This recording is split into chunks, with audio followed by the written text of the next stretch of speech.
Chers étudiants, chères étudiantes, chers candidates, chers candidats, bonjour. J'ai le plaisir de vous retrouver pour une vidéo de correction du sujet qui a été donné aux candidats à l'École nationale de la magistrature au mois de juin 2023 et donc un corrigé de l'épreuve de culture générale dont le sujet était être citoyenne et citoyen aujourd'hui. Alors, je vais vous proposer d'abord quelques éléments de réflexion sur le sujet, et puis ensuite, euh, plus précisément, quelques éléments d'articulation de l'introduction et de ce qu'on pouvait être un plan, mais sachant qu'au moment où cette vidéo sera publiée, le concours sera encore relativement frais pour vous et vous êtes encore dans la perspective de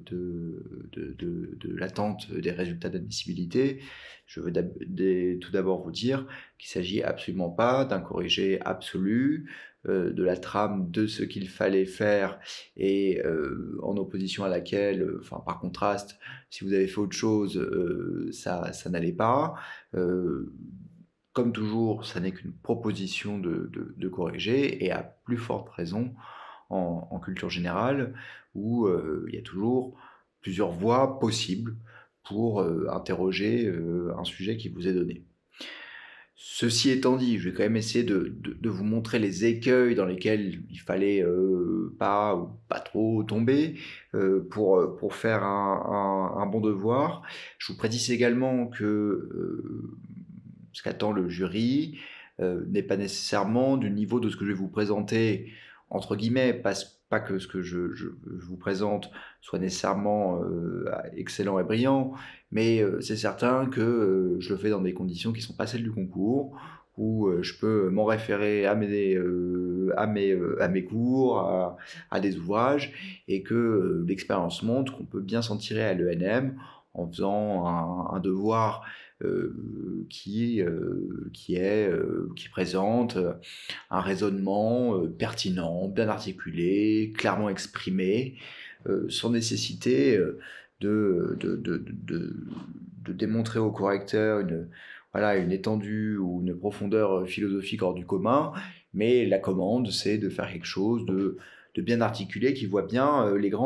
les principales lignes de force, les principales lignes de problématique, comme on dit, du sujet. Bon, bah alors pour venir à ce sujet proprement dit, je pense qu'on peut dire que s'il s'inscrit assez nettement dans la tendance de ce que propose l'ENM ces dernières années, qui interroge parmi tous les sujets possibles de la culture générale, des sujets plus directement politiques, et qui ont assez directement trait aux différents aspects de notre démocratie et de la crise à laquelle est confrontée notre démocratie. Et voilà, citoyenne, citoyen, la thématique de la crise de la citoyenneté s'impose assez évidemment quand on voit le sujet. Et c'est aussi une formulation intéressante parce que ça vous force un peu à démêler, à définir assez précisément les termes et peut-être même à partir de la difficulté de définition tirer déjà des éléments de problématique. Parce que si vous voulez, c'est vrai que aujourd'hui le mot citoyen ou citoyenne a tendance à envahir le champ de la discussion, à envahir le champ du débat, à devenir une sorte de nouveau référentiel de valeurs à la fois un peu obligé, en même temps un peu naïf, parfois même un peu mièvre, parce que on l'adjectivise souvent pour le mélanger à toutes les sauces. Il faudrait des poétiques citoyennes, des dispositifs citoyens, l'infusion de valeurs citoyennes un peu partout, enfin dans n'importe quel kit de politique publique, et sans qu'on sache véritablement ce que ça veut dire en réalité. Et peut-être d'ailleurs que le fait que tout doive être citoyen ou citoyenne aujourd'hui, plutôt que civique ou civil, témoigne du trouble qui frappe la notion. Bon, alors en tout cas, et là je pense que c'est quelque chose que vous avez bien vu, et ça fait partie de... Bon, ce sujet est à la fois plutôt facile et plutôt pas si facile. Plutôt facile parce qu'effectivement, citoyenne, citoyen sont des notions assez immédiates. plus facile à appréhender qu'un sujet plus austère comme consensus et compromis, où il fallait vraiment faire, qui a été posé en 2022, il fallait vraiment faire l'opération d'aller chercher les problèmes sous-jacents, hein, les problèmes derrière le problème, les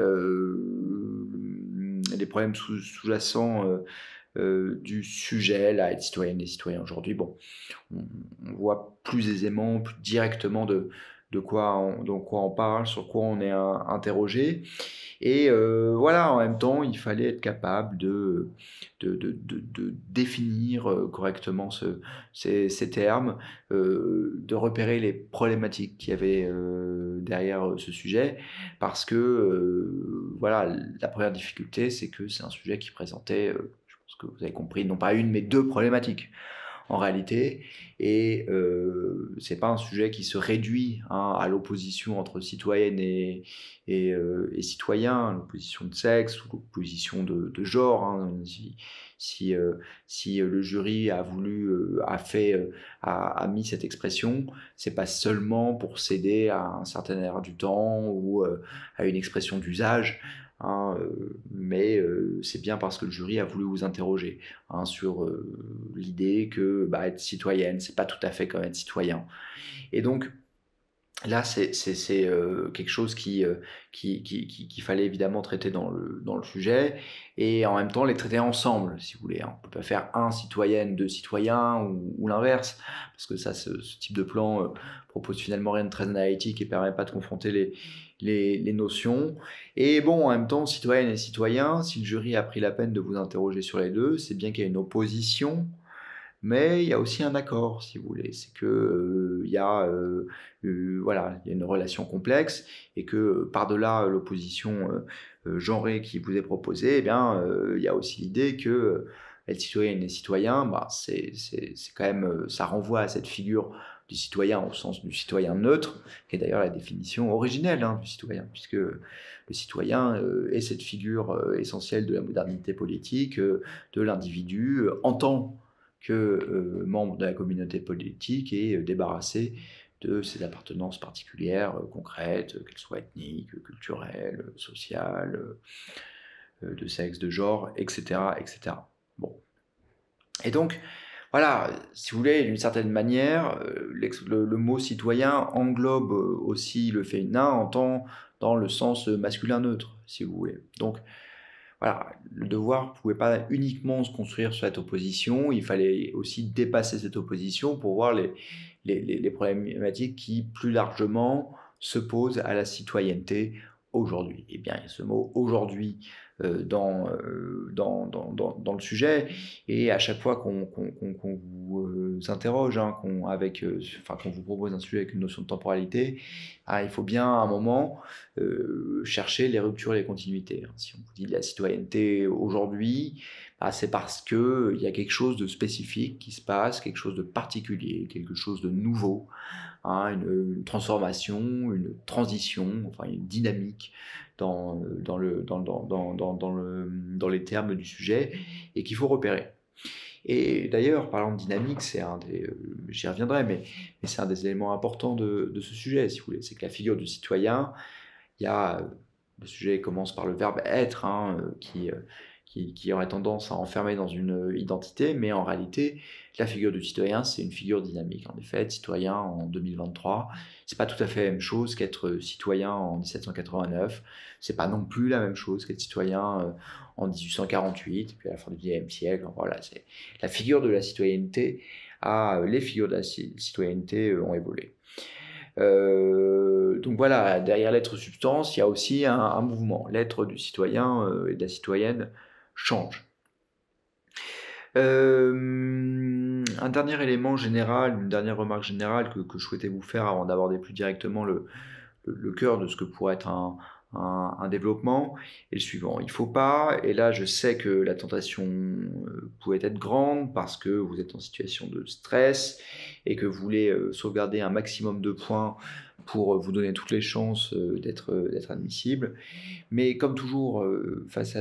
à un sujet, il faut se confronter au sujet, il faut prendre en corps à corps le sujet, si je puis dire, plume à plume, et ne pas se donner le confort de se, comment dire, de se conforter dans des lieux communs et dans des plans de cours déjà pré-ingurgités sur la crise de la démocratie. Là, typiquement, c'est un peu un des écueils majeurs et un écueil qu'on peut repérer assez régulièrement en corrigeant des copies, c'est que parfois les étudiants déstabilisés ont tendance à biaiser le sujet, à faire glisser le sujet vers quelque chose qu'ils maîtrisent plus, vers une notion voisine, au choix et souvent la démocratie et la crise de la démocratie pour faire adopter une stratégie de remplissage. Mais en fait, ça ne fonctionne pas. Parce que si effectivement, en interrogeant la question de la citoyenneté, vous allez nécessairement être amené à interroger la question de la démocratie, comment ne pas le faire, hein, puisque le citoyen est la forme, est un élément essentiel de la société, et du régime démocratique. Eh bien, on ne s'interroge pas sur la démocratie, on s'interroge sur citoyens et citoyennes. Donc c'est bien le prisme qui doit vous mener à interroger notre époque, notre actualité. Alors, je vais me lancer sans plus tarder pour vous proposer quelques éléments de correction. Alors, le terme citoyen nous vient du latin civitas, hein, qui signifie en gros ce qui constitue la ville, mais c'est bien vers l'Antiquité grecque qu'il faut d'abord se tourner pour entamer une rapide généalogie des notions. C'est vrai, pensez toujours bien qu'entamer une rapide généalogie des notions qui vous sont soumises, c'est toujours un peu un moyen de repérer les problématiques, parce qu'en réalité, dans les évolutions complexes qu'ont connu les fondamentaux les grandes représentations, les grands systèmes de valeurs, les grands systèmes de pensée, les grands systèmes sociaux, politiques de notre monde, dans leur évolution, ça révèle toujours des problèmes, hein, puisque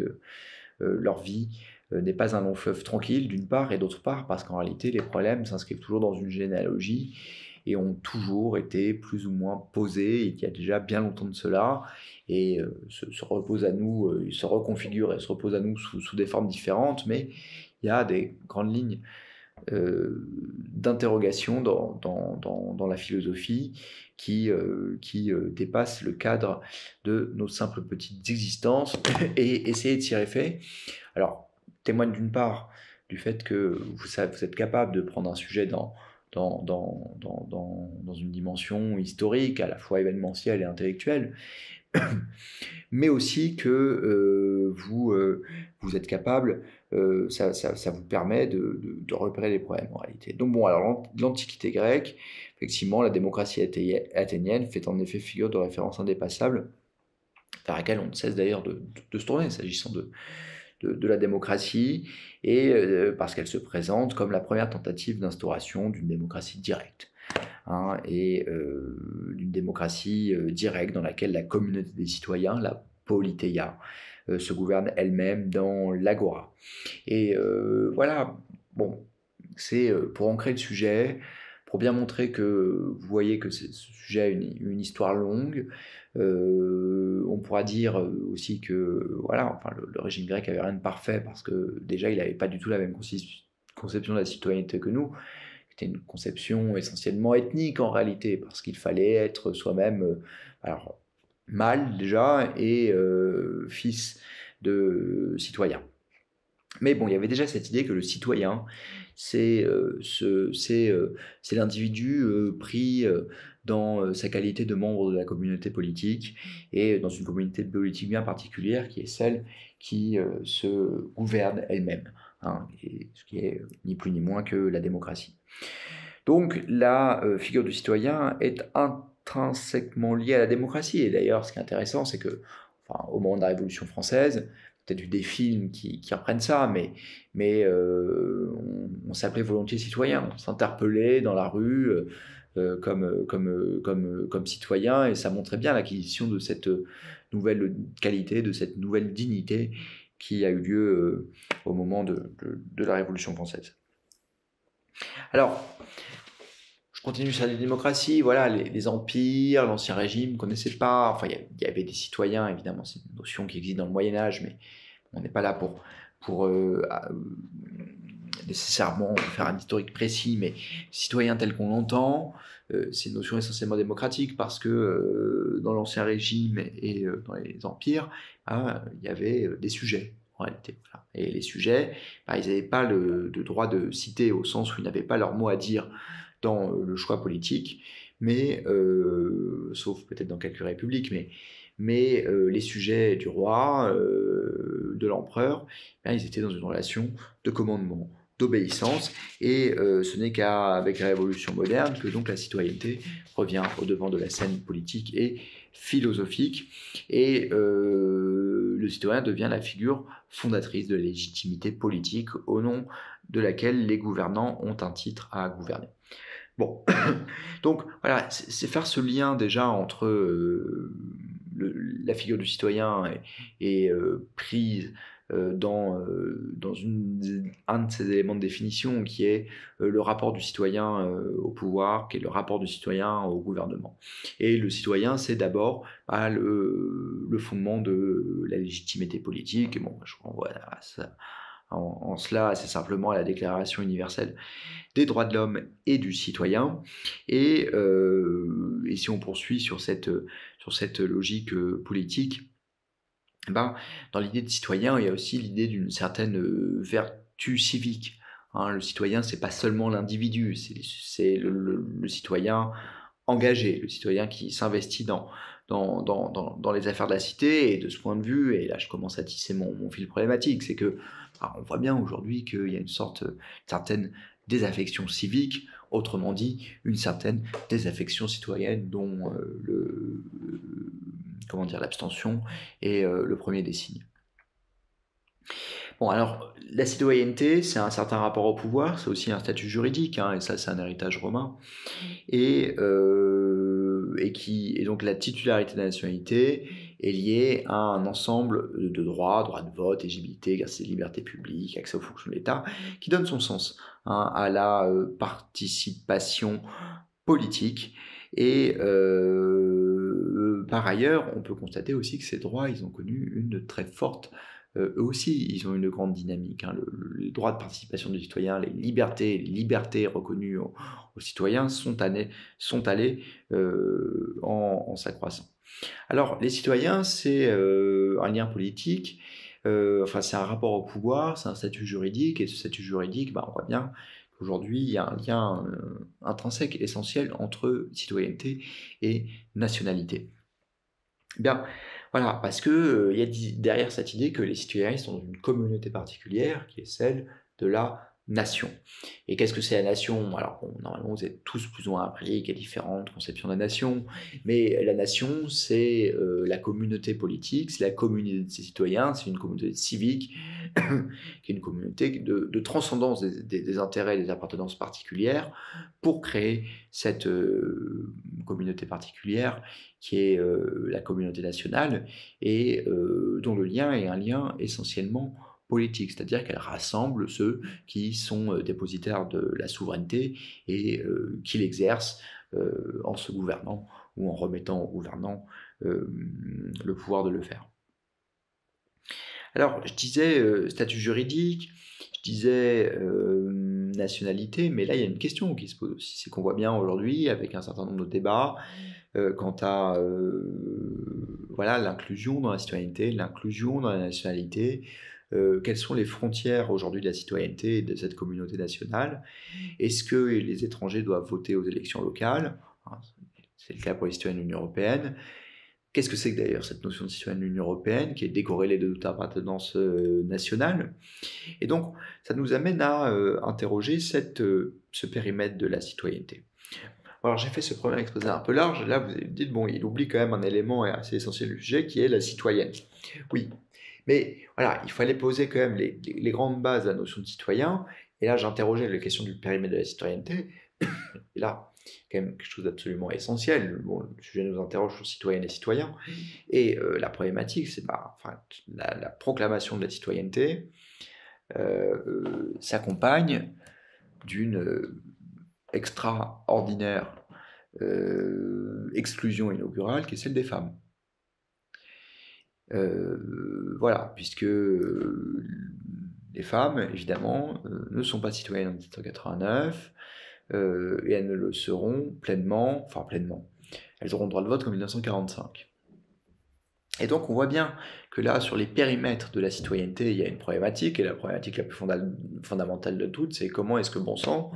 on a pu exclure si longtemps les femmes, et poursuivant la problématique, il s'agit de s'interroger où est-ce qu'on en est aujourd'hui, en réalité. Hein, parce que certes, il y a beaucoup de progrès qui ont été faits, mais où est-ce qu'on en est aujourd'hui? Est-ce que l'égalité pleine et parfaite attachée à la dignité de citoyen? Puisque l'idée de citoyen, c'est qu'on se décorrèle tous toutes et tous de nos appartenances individuelles pour accéder à cette communauté politique d'égalité, la condition d'égalité étant satisfaite justement en considérant chaque individu dans sa qualité de citoyen et non en fonction de ses appartenances concrètes qui renvoient en réalité plutôt à un régime d'inégalité, à commencer par déterminer d'abord par les appartenances alors, de genre, et puis les appartenances sociales, les appartenances culturelles, ethniques. Et donc l'espace de la citoyenneté, c'est précisément cet espace abstrait où nous sommes toutes et tous égaux. Donc voilà, il y a cette tension dans l'universalisme de la notion de citoyen, et aujourd'hui, que l'on soit citoyenne ou citoyen, donc on va dépasser l'opposition citoyen pour réinterroger la figure du citoyen, ou si vous voulez en écriture inclusive, citoyen .ne, mais voilà, l'englobant, si vous voulez, et qui est confronté à une certaine crise. Bon, dans l'introduction, il n'est pas la peine de s'épancher encore beaucoup dessus, mais voilà, il y a les questions de la crise de la citoyenneté, de la crise de la participation, la crise des valeurs civiques, peut-être une certaine incertitude sur le sens de la communauté nationale, hein, qui était quelque chose peut-être de beaucoup plus certain et beaucoup plus naturel avant, et qu'aujourd'hui on a tendance à s'effriter, phénomène de mondialisation, face au requête identitaire, ou un interroge ce qui fait le sens du lien entre Françaises et Français, après une histoire de décolonisation, avec l'intégration de populations émigrées, ou ces choses-là, si vous voulez, ce que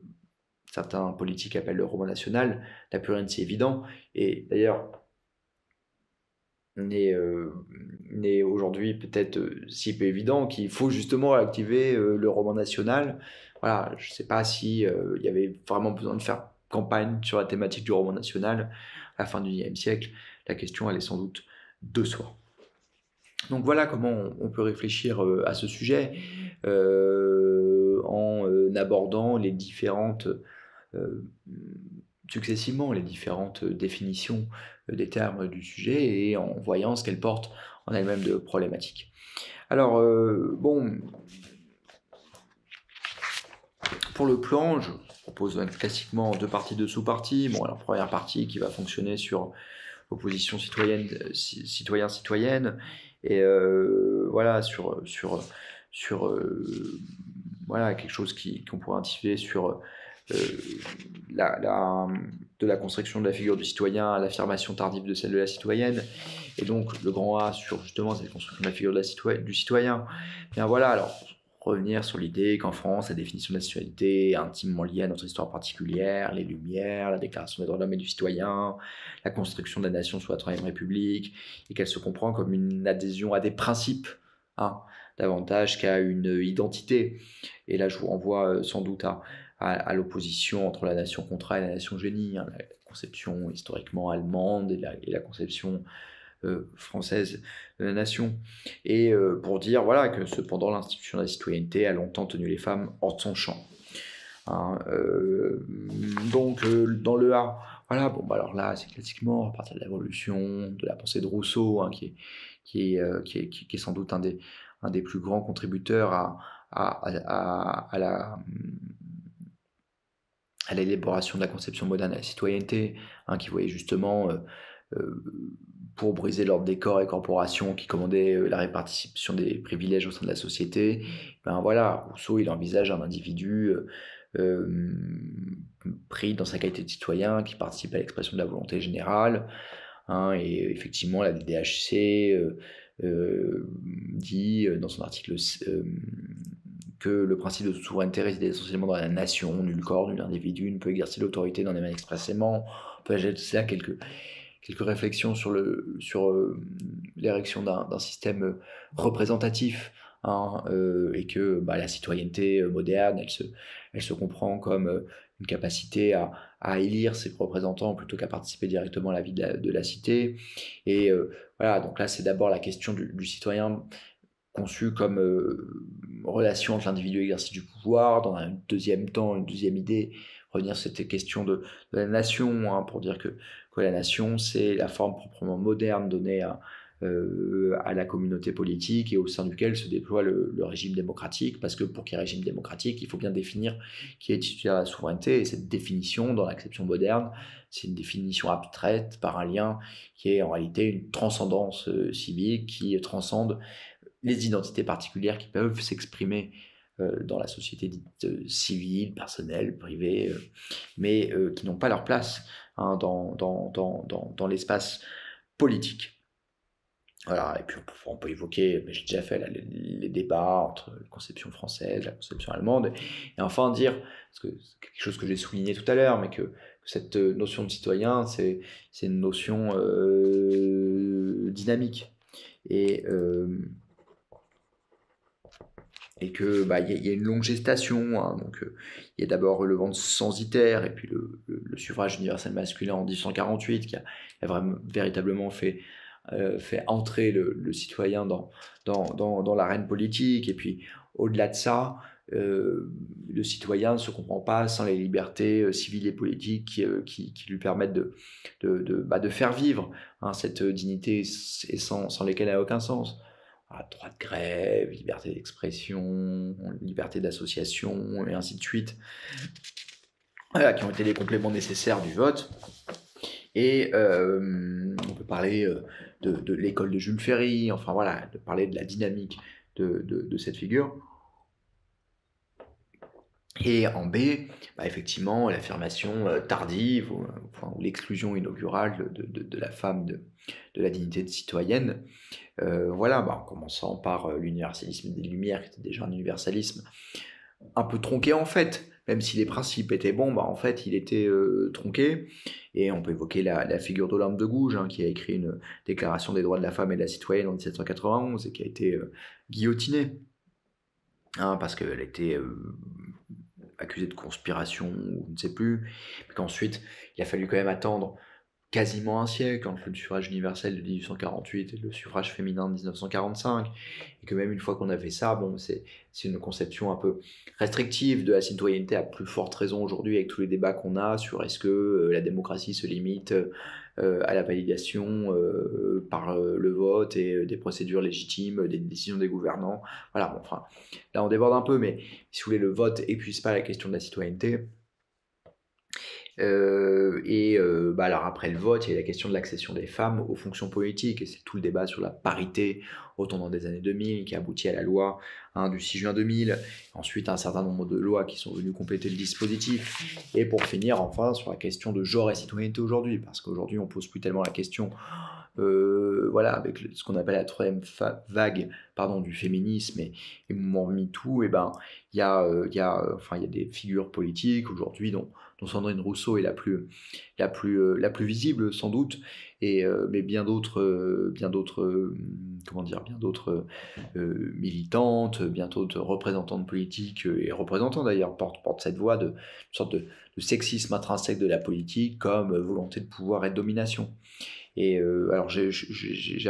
cherché parce que c'est une idée voilà, le virilisme des pratiques des sphères du pouvoir. Hein, voilà, il y a eu un MeToo politique. Ah, c'est une idée qu'on repère assez bien dans le débat public. Et il y a une chercheuse australienne, Raewyn Connell, qui a écrit un ouvrage Masculinité, qui a parlé d'une masculinité hégémonique pour expliquer que la politique demeure à l'apanage du masculin. Et c'est politique, voilà, que dans la politique, on valorise l'autorité, euh, un charisme compris dans une acception assez masculine, voilà, le rapport de force, le goût du pouvoir, et toute chose qui serait plutôt associée à un système de valeurs genré au masculin. Bien, voilà pour la première partie. Et puis en deuxième partie, on va s'attaquer plus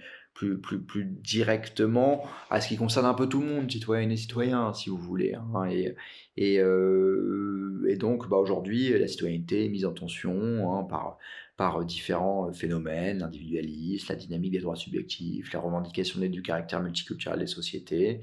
Et par ailleurs, il y a l'émergence de nouvelles citoyennetés locales, européennes, voire mondiales, qui nourrit la réflexion sur la définition de ce concept. Et tout ça, ça pose question. Donc voilà, bon, rapidement, d'abord en A sur la question de la citoyenneté. Je ne vais pas vous faire le cours sur la désertion civique, les analyses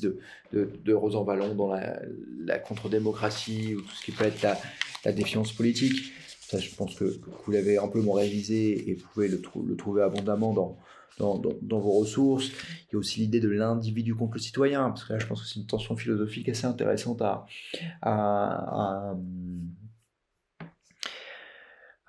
explorer, et qui est la tension. Alors, il l'a pas posé comme ça, mais parce qu'il la figure du citoyen n'était pas, enfin, il l'a pas posé comme ça, mais qui est tout à fait exploré par Alexis de Tocqueville dans De la démocratie en Amérique, et qui expliquait la tendance à l'individualisme et au retrait sur soi dans les sociétés démocratiques modernes, dans lesquelles les individus sont plus pris dans des liens obligés, mais sont pris dans des liens choisis, et en fait ont une tendance à se désintéresser de la sphère publique pour se replier sur le règne de leur sphère privée. Et d'ailleurs, l'évolution de nos sociétés aujourd'hui se fait beaucoup plus sur des questions de ce qu'on appelle maintenant les droits créances, et des droits subjectifs, et des droits de jouir en tant qu'individu de ses droits dans la sphère privée, plutôt que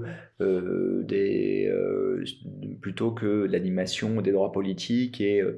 de la participation aux affaires publiques. Et voilà, on a des lois qui s'adaptent à chaque pan de la population, plutôt qu'à la communauté des citoyens, à des catégories d'électeurs. Et puis maintenant, les droits, c'est la conquête de droits de sécurité sociale, la conquête, le droit de mariage pour tous, la conquête de droits qui ont un caractère plus individuel que citoyen, si vous voulez. Et n'y voyez pas là une critique, mais c'est de fait, il y a si vous voulez, une succession dans les périodes d'acquisition, de lutte et d'acquisition des grands droits qui structurent notre existence. Et aujourd'hui, ceux-ci sont moins directement de nature politique, bien que, évidemment, qui concernent la façon dont la société s'organise, se représente elle-même, et que tout est politique dans le sens où tout fait l'objet d'un engage des définitions de ce qu'est l'intérêt de la société. Mais c'est pas directement politique dans le sens où ces droits-là n'intéressent pas directement la communauté des citoyens et l'individu pris dans sa qualité de citoyen, c'est-à-dire comme membre de la communauté politique. Voilà, c'est le droit à l'emploi, au logement, au repos, au loisir. C'est des droits plus de l'individu. Il y a aussi la question de l'intégration, parce qu'aujourd'hui, vous voyez bien qu'avec l'affirmation du caractère multiculturel de nos sociétés, avec les revendications identitaires, les phénomènes de lutte contre les discriminations, on voit bien que la figure abstraite du citoyen est pas tout à fait satisfaisante pour un certain nombre de gens qui ne se reconnaissent pas en elle, et qui maintenant requièrent que la sphère politique se fasse aussi le reflet plus directement d'identités concrètes et particulières pour faire place à la diversité de la société. Il y a un débat assez classique sur le sujet entre libéraux et communautariens, mais c'est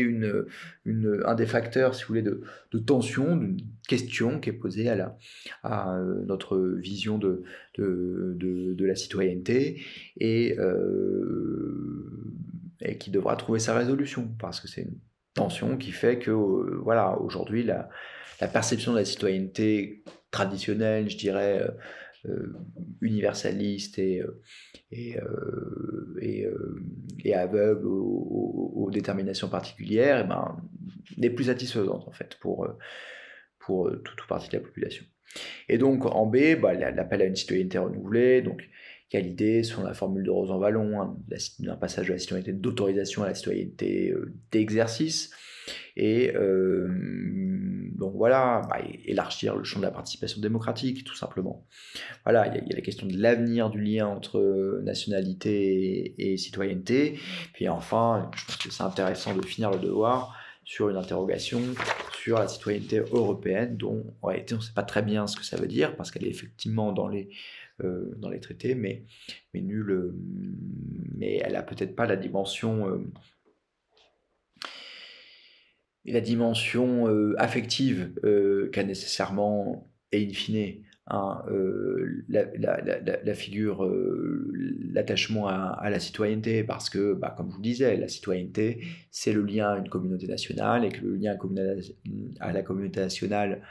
s'il se fait par principe sur un lien politique, ben, il est aussi doublé d'une voilà, certaine affectivité, d'un caractère quelque même passionnel, et que la citoyenneté européenne n'a pas encore, et c'est peut-être un des défis majeurs de demain, mais en tout cas, cette citoyenneté européenne, il n'en demeure pas moins qu'elle existe, et qu'elle est en concurrence de la citoyenneté classique, qui, a priori, dans toute sa philosophie et dans le respect strict de ses principes, était unique. Voilà. Donc, chères étudiantes, étudiants, candidates et candidats, citoyennes et citoyens, j'espère que cette vidéo vous aura été utile et n'aura pas provoqué chez vous de stress, pour le coup inutile, parce que c'est toujours un beau exercice de se dire « ah, j'ai pas fait ci, j'ai pas fait ça, j'ai pas fait ci, j'ai pas fait ça ». Pour celles et ceux qui verront cette vidéo plus tard, j'espère qu'elle vous permet ou vous permettra de réviser utilement et d'enrichir votre pratique de la matière dans la perspective des concours, et où que vous en soyez dans la préparation de ce concours, je vous souhaite bon courage. Au revoir.